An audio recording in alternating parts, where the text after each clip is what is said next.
So I'm about to go on a rant really quick about environment, but I want y'all to follow me. I don't know exactly how this is going to come out, but it's going to be good. So just follow me, y'all.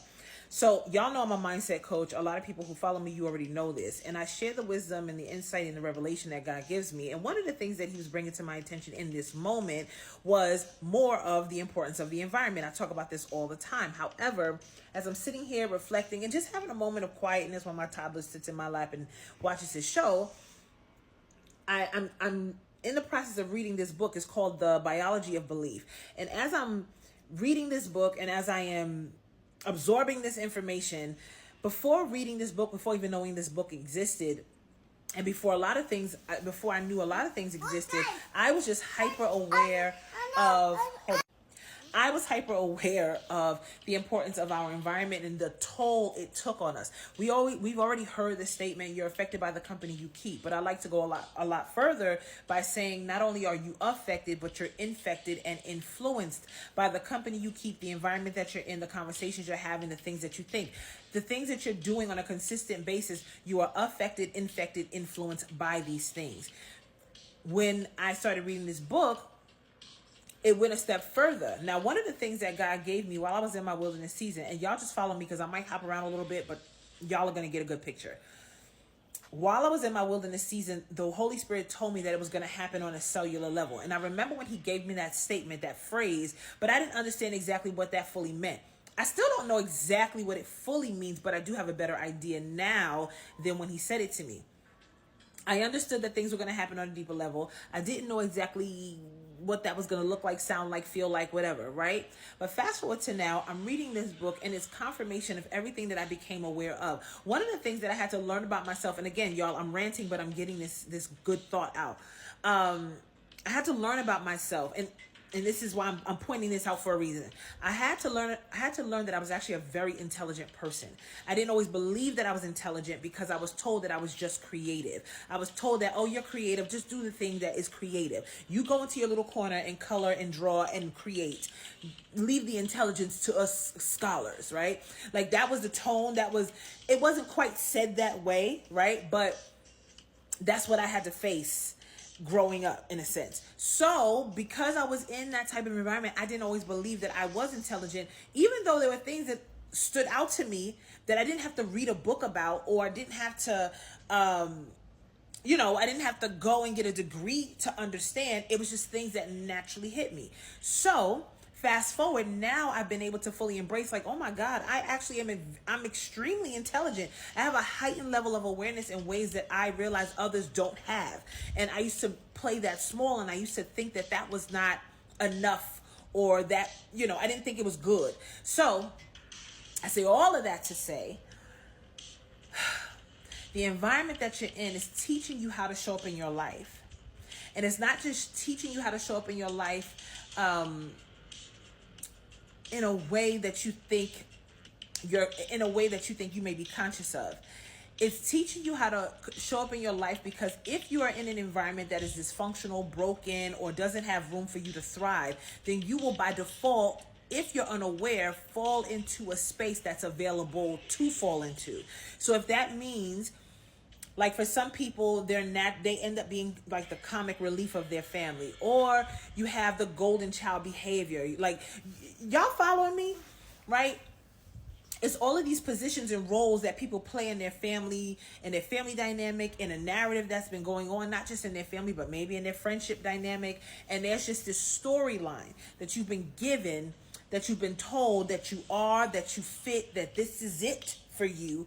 And, what I've learned is that if you take your greatness and put it in the right environment where it is able to thrive, you'll end up giving birth to things you didn't even know existed. You'll end up valuing how you show up, what you bring to the table, as they say.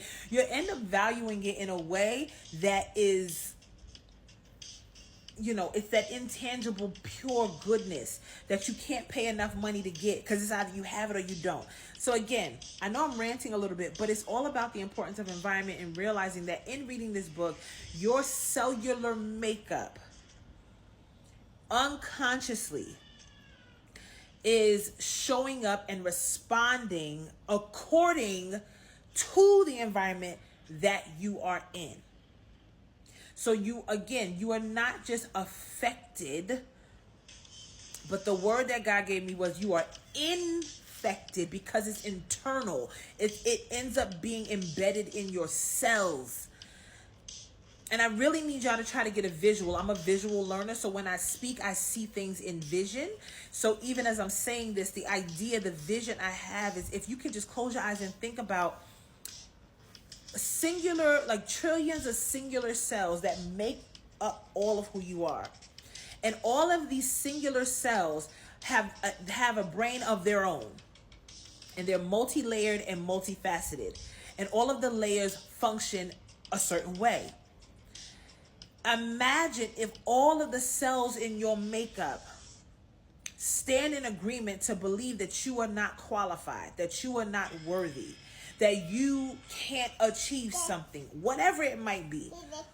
It makes it almost, I don't want to use the word impossible, but it makes it extremely difficult to believe that there is greater in you when you're in an environment that supports the latter. Does that make sense? I hope it does. So, like I said, I'm ranting, but I hope that y'all are following me. It's like, when I teach about the importance of environment, I am reading a book that is confirming everything that I became very much aware of. Because when everybody would make it seem like, oh, just think positively or don't pay attention. No. You can, if you are aware, if you are somebody who's sensitive within your body.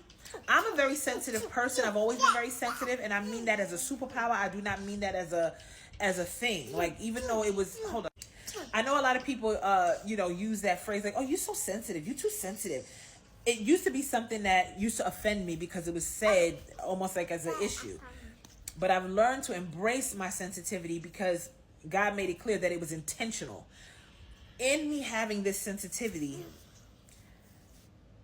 there are just things that God has allowed me to have an awareness to that I didn't always have full technical textbook language to give, right?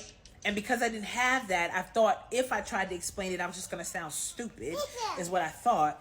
But come to find out, there's just come to find out, when you put yourself in the right rooms, the right environments where people value what you bring, because they understand, they see it, they desire it, it's helpful to them. It just allows you to thrive and give birth to things you didn't even know that you could. So at the end of all of this, if you stay to the end, understand the importance of shifting your environment. I'll say this last thing before I get off, because I believe her name was Tiffany Montgomery who said this. I believe it was Tiffany. But she said, if the house was on fire, would I have to convince you to run out? And what I love about that statement was, what it highlighted for me was, a lot of times so many people get stuck in familiarity and comfort, even if the familiarity and comfort is detrimental to them. Even if those things are killing them slowly. Most people seem to get stuck because they don't want to step into the unknown. And I've just learned over time that if you stay in environments that are no good for you, then you're signing up to basically be unalived slowly. It's like a dose of poison. It's not going to have an effect on you in this very moment, but over time, you'll look back and say, how did this happen? How did I get here? And it's because you decided to stay in an environment that was slowly poisoning you every day. Okay.